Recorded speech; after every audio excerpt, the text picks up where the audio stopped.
This is Jim Williams with the Hurricane City Tropical Update for October 25th, 7:30 p.m. We're watching Hurricane Rina in the Western Caribbean Sea. Here's the HurTrack program showing the future forecast track based on the official forecast as of the 5 p.m. advisory from the National Hurricane Center.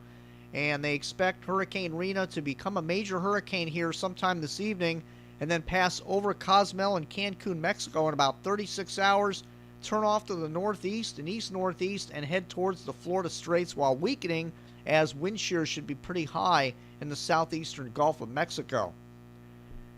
Now, our current feature is Cancun, Mexico. The countdown clock has been activated. There's about 36 hours to go before the sustained tropical storm force winds arrive. When those winds arrive, that means you've run out of time for getting your home prepared. You cannot be out there in high winds trying to put up shutters and boards. It doesn't work.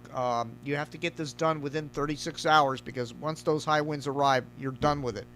Now, there's a big difference between what could happen if this system passes just east of Cozumel and Cancun or just west of Cozumel and Cancun. For example, if the system passes just to the east here, a lot of those sustained hurricane force winds would remain in the right front quadrant offshore. However, if it passes just to the west, all these resort areas, Cancun and Cozumel, are going to get hit very hard by strong southeasterly winds upwards of 125 miles an hour as this system passes to the north over land here, and it would cause a lot of damage on the beach areas, the resort areas. In fact, these areas took a very hard hit during Wilma back in 2005 as Hurricane Wilma sat over the area for about 2 days and caused a tremendous amount of destruction. It took them years to recover from that. This might not be as bad as Wilma.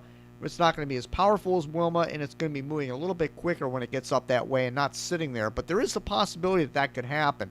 So everybody in Cozumel and Cancun, you really need to batten down the hatches here and prepare for major hurricane conditions. Let's hope it heads off just to the east. Then we go ahead and put the continue, and the system begins to move east-northeast and weakens due to the upper-level wind shear. Some of the models, believe it or not, want to take this back south into the Caribbean Sea, especially the H-Wharf. It looks unlikely, but it could remain somewhere in this area here, going out about 4 days from now. So everybody needs to pay close attention to this. Western Cuba, the Yucatan, even down in the Cayman Islands need to be vigilant of what Hurricane Rina is doing. All right, let's take a look at the visible shot of our system.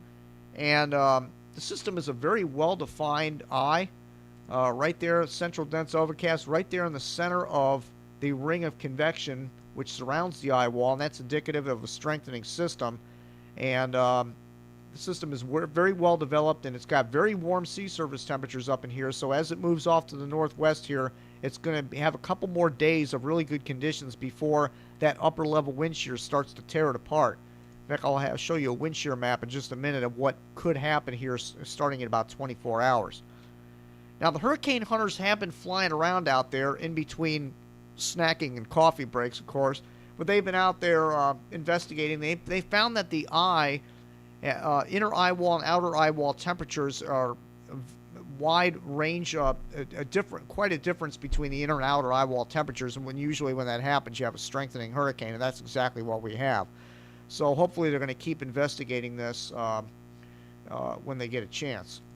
All right, here is the models from yesterday, and I indicated yesterday using the HurTrack, we ran all the models, and it indicated that there was a beginning to have some consensus of a turn off to the northeast after it bounces off the Yucatan Peninsula. There were even a couple here that were the aviation, the GFS model and the H-Wharf that had a swinging in a circle here, looping down in the Caribbean Sea. Now here's today's models, and they're in much better agreement now that there's definitely going to be a track off to the northeast and east-northeast. In fact, several models are now indicating this is going to affect South Florida directly.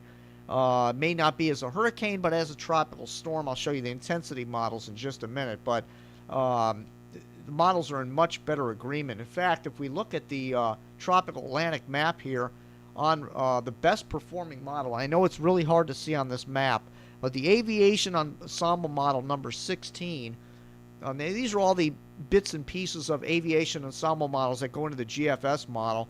But the Aviation Ensemble 16 model, I'm going to draw it here because it's hard to see, it's in green. But it takes it just east of the Yucatan Peninsula, then starts going northeast, heading towards the Florida Keys, and then does a loop here over western Cuba. This is the best performing model. It's only off by about 38 miles at 96 hours. So this right now is taken over as the best performing model as of now, so we'll watch that. Now, we want to get into some of the intensity models here.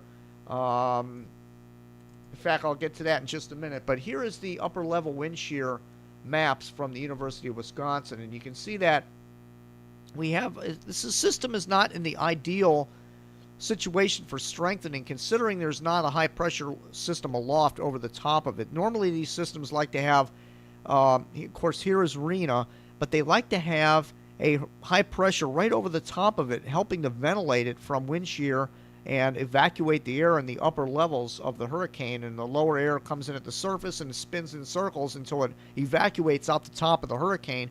You like to have a high pressure system aloft, but we don't have that with Rina. Instead, what we have is a high pressure ridge aloft over what is 97L, Invest 97L down here near the ABC Islands. And this system here, some of the models are indicating is going to develop once it gets south of Jamaica here, and that could be a threat to the northwestern Caribbean Sea as well. So there's going to be a lot to track over the coming days, but this high pressure ridge over 97L may actually help to increase the wind shear as this gets further north up near the Florida Straits and do it in, but then we'll have to watch what 97L becomes, because that could be in a more favorable environment as well going out about 72 hours from now. So there's a lot to watch here, but right now the winds would indicate that the further north this gets, the more wind shear it's going to run into. You got 40 knots, 50 knots, 60 knots of shear up here just north of Rina. And where it is right now, the winds are only about 20 knots. So it's in a relatively favorable environment right now for sustaining itself and even gaining a little bit of strength. But I think the days are numbered here. In about 24 hours, the system's going to start taking on some wind shear. Now here are the all-important intensity models, considering landfall is in about 36 hours in the Yucatan Peninsula. And the best performing model on the intensity has been the Icon model, which is right here. And the Icon model, going out 36 hours, has this right about 105 miles an hour, right near the northeast tip of the Yucatan Peninsula. And of course, when this system gets out as close as it would be when it gets near Florida in about 96 hours, it has it down to 50 knots, about 55, 60 mile an hour tropical storm when it approaches Florida. So that is the best performer, and all the other models are pretty consistent with that as well. The top indicator is the GFDL, having this getting up to 115 mile an hour hurricane and then quickly weakening due to the wind shear. And then that keeps it the strongest when it would be near Florida at 60 knots. That's about 70 miles an hour. All right, here is 97L. Again, blow up and convection here. Not real well organized. The Hurricane Center is only giving this 20% chance for development, but the system does have as I mentioned before, that high pressure aloft out here, which could help aid in developing this over the next several days. All right, here is the floater on Hurricane Rina, and the system is, again, the eye popped out earlier, but it's tucked back in under the clouds, but it looks like it might be trying to reemerge again. So we'll watch that. Another thing we need to watch for when the systems are trapped under a high pressure ridge like this is a movement off to the west, and it's very possible maybe the southern Yucatan could be affected by this as well. In fact, they put out a tropical storm warning, I believe, for the Bay Islands of Honduras down here, as this system could drift off to the west for the next 24 hours before it makes that turn to the north. It's all a timing issue, and it's really impossible to state when the turn is going to take place and everything else here on one of these tropical update videos. All right, one more thing I wanted to show you, and this is the MJO, the Madden-Julian oscillation. And I always mention these occasionally on the update videos about how you can't put a lot of credibility in this MJO, and the reason being is we have a negative MJO, meaning there's supposedly not that much rising air. It's basically sinking air in the Atlantic. And yet we have a major hurricane in the western Caribbean Sea, or a system about to become major. And we have Invest 97L under negative influences. So normally when you see the green areas like here, which are over Africa right now. They would be in the Atlantic when there's favorable conditions. So I don't always pay attention to the MJO. I think it's a little bit overhyped on the internet. And we're seeing a explosive hurricane in the Western Caribbean under negative MJO. So I really don't give that too much credence. Anyway, that's it for now. Everybody in Florida, Western Cuba, and the Yucatan should pay close attention to Hurricane Rina. I'll be back with another update tomorrow night. My work schedule is not allowing morning updates, so I apologize for that. Maybe by the weekend, as this approaches closer to Florida, I'll be able to do some morning updates and do a lot more coverage on this system. But that's it for now. Thank you again for visiting Hurricane City.